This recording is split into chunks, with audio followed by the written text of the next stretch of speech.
I mean, let's be realistic, right? You come into the movie theater, Marvel has been around for over a decade now, building stories, twisting plots, interloping characters, and then you come upon this trash film. Trash film. But we gotta do this the right way, right? There are 10 things that make a movie great.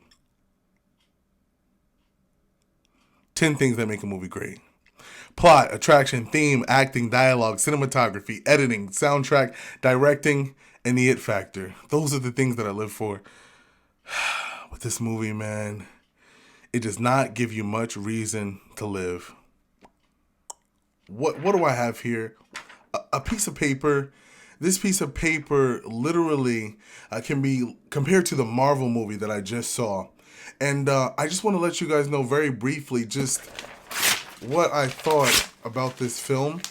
I don't understand what Marvel's issue is with making a good quality film. Let's talk about the plot for a minute. The story arc and the plausibility. This is the plot.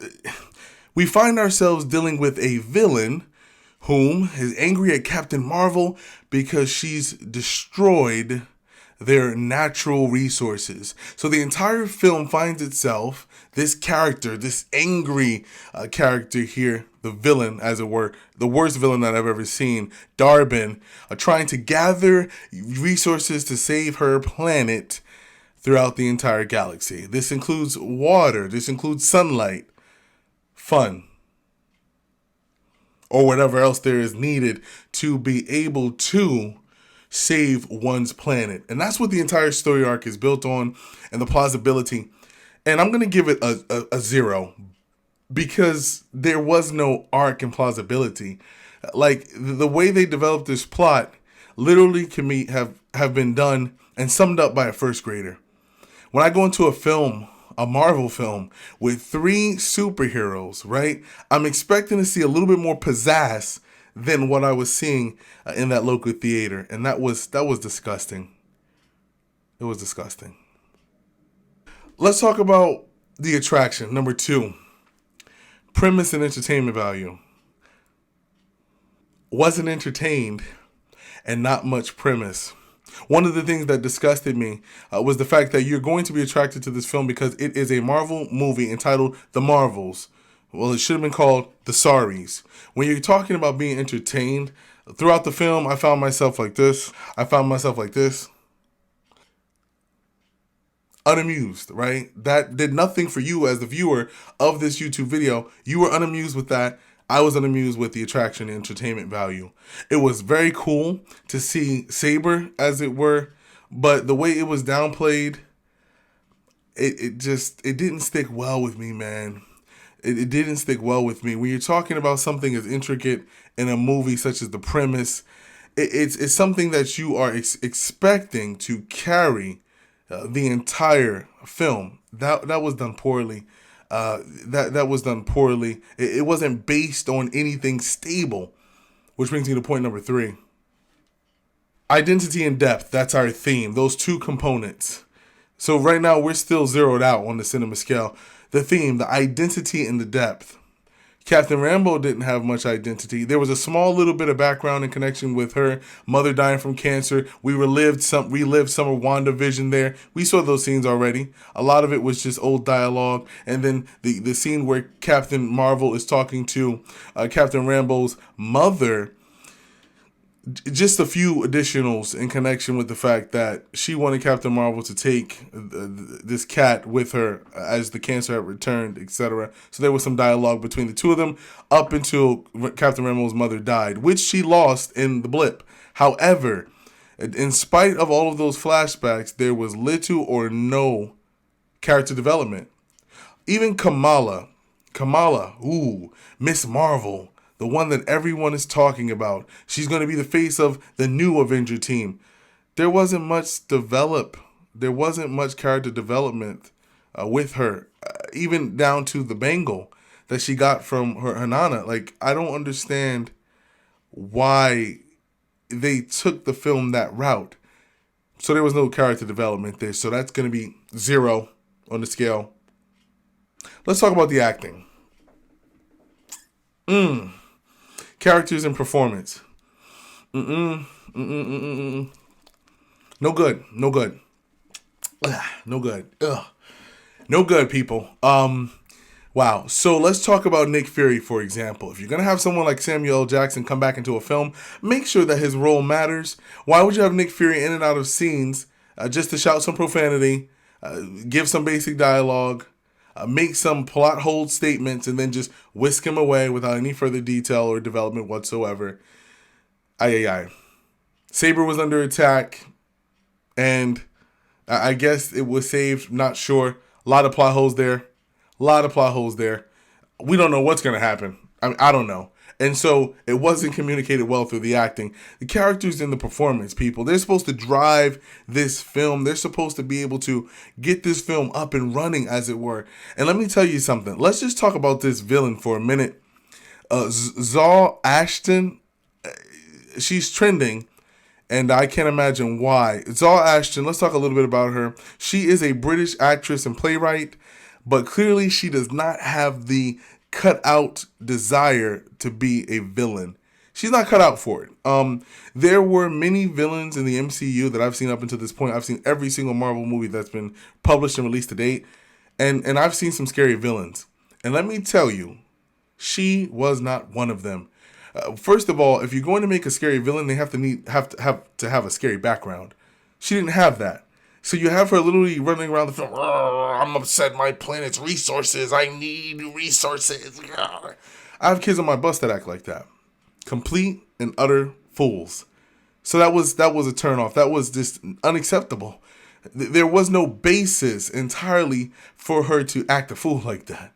She gets the bangle on another planet. When the movie first starts off, you're able to see how she acquires this bangle. Little development there in her character. That was poor. Captain Marvel is dealing with PTSD. You've managed to help the Avengers save the universe, but get everyone to come back into existence. And now, look, you're dealing with PTSD because you left Captain Rambeau when she was a little girl, which Rambeau should have pretty much got over that because of the fact that a lot of her emotional trauma was dealt with in WandaVision. So now we're going back to being upset with Captain Marvel. It's not making any sense. Kamala's family, for example. Let's talk about that there. Great actors. I love seeing them in the Miss Marvel series. That was whatever.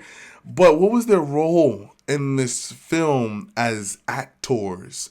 Why did they have them in the film if they weren't going to add to the development of the film whatsoever? I feel like that they were used as a development for comedy, but not much development in their acting, as it were, or their character and performance.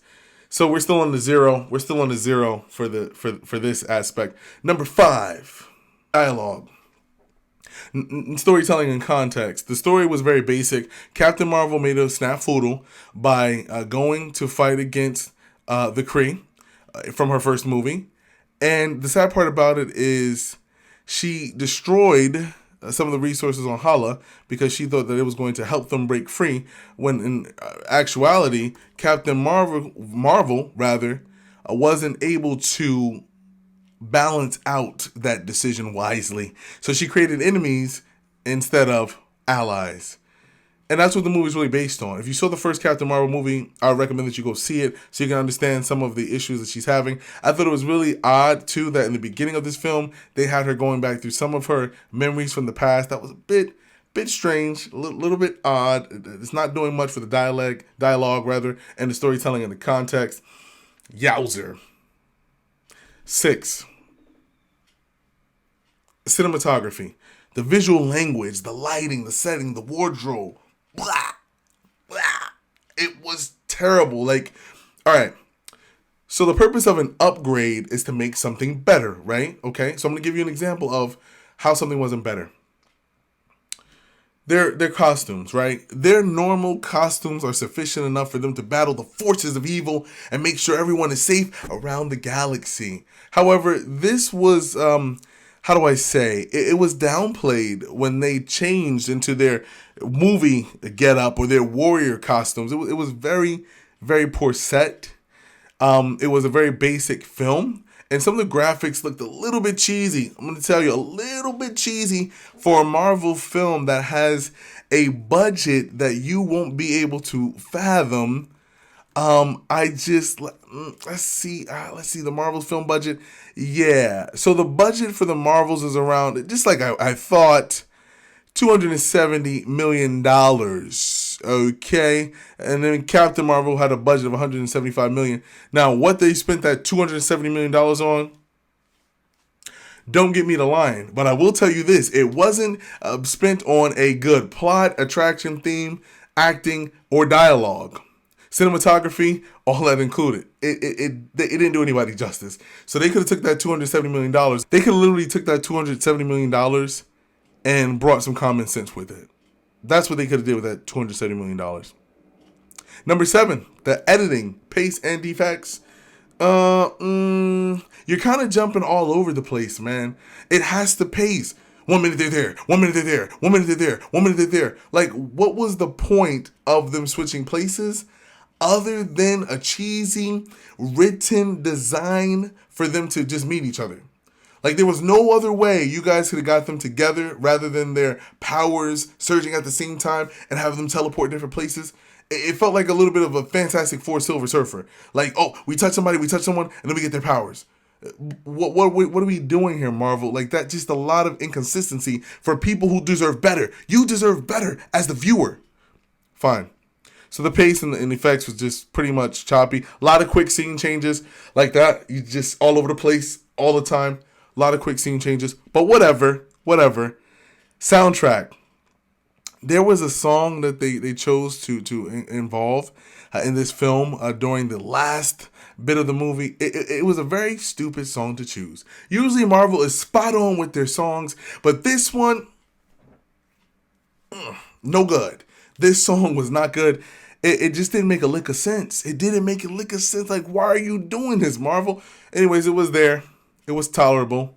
I did enjoy one song, though, when they first start to switch places, etc. And then there's a sequence of a battle that goes on there. This song was all right. It was all right. I ain't going to say it was, the bomb diggity dog, but it was all right. It was all right. It was all right. Action, directing, the vision and execution. Let me tell you something. When you go into a Marvel's film and you have a steady history of seeing a Marvel's film, you know, based on the pattern that was set, if the director was a good person or someone who had a thought in mind, Lord have mercy. Ladies and gentlemen, I give you Nia DaCosta, the director of the Marvels. Now, what else is Nia DaCosta famous for, known for? Candyman, the 2021 horror film. And let me tell you something. I don't know what made them hire Nia DaCosta, a 34-year-old born in Brooklyn, New York, to direct this film. But her vision and execution was poor, man. Like, I'm not going to waste you guys' time on the cinema scale. I'm going to just give you the cold hard facts. There wasn't... You can tell that someone was new to the project.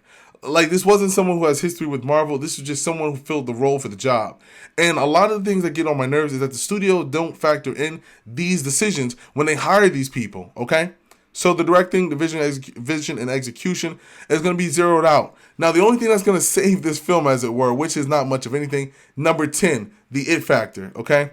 The one-of-a-kind and Transcendent. Well, it is a movie, the first Marvel movie, where there is an all-female superhero cast. That's unique. That's one of a kind and Transcendent. And I think that with better cooperation and better planning, they could have really gave a nice set of homage to the women in the MCU, because there are powerful women superheroes in the MCU, and they could have really built on that in this film, but they didn't. They didn't. I personally believe that the purpose of this film, with its 1 point on the cinema scale, was to get you to the end credits. Yes, there is an end credit. I'm not going to spoil it for you. It is vital that you watch that end credit, okay? If you're going to see this movie, because that's what we do as Marvel fans. We're hard-headed, so you're going to want to see it. Catch a matinee. Do not pay full price for this movie because you will be underwhelmed. Other than that, guys, there are some exciting things heading into the MCU. If you want to find out what I thought about Loki Season 2, click the next video. I'll be able to let you know exactly what I felt about Loki. It's one of those things where you just don't know where Marvel's going until they get you there. Other than that, guys, I'm ruling the Marvels or the Unmarvels a 1 out of 10 on the cinema scale. Lowest score that I've given a film in a very long time. Sad to do it, but it had to be done. Other than that, guys, peace out. See you in the next video.